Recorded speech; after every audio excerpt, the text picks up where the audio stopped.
Everyone wants to be called a woman of God, but a lot of y'all are just church girls, and here's the difference. A church girl knows how to perform holiness, but a woman of God, she's been processed by it.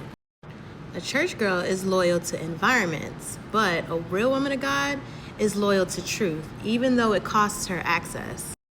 Yeah, a church girl will show up to church every single Sunday, but a woman of God, she shows up in private when no one's watching.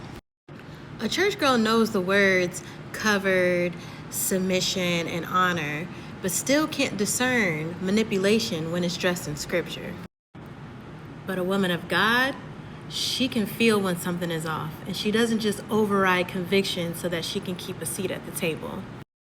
A church girl will protect a system that's breaking her and will call it obedience. But a woman of God, she'll walk away from anything that's harming her, and she calls that wisdom. A church girl will confuse silence with humility, but a woman of God knows exactly when God is calling her to open up her mouth. A church girl is more concerned with how she looks. She has nice clothes, she makes perfect social media posts, but she's still battling with comparison, insecurity, and control behind the scenes.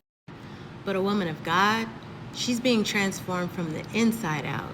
So what you see externally is fruit, not performance.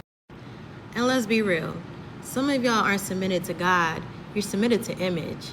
An image will have you looking holy while living bound.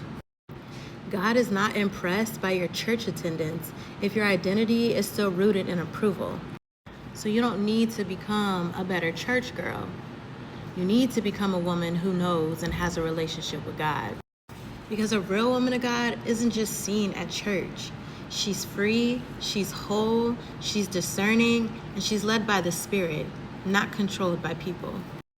So, if your version of control costs you your voice, your peace, and your identity, that's not transformation. That's control wearing church clothes. Be blessed.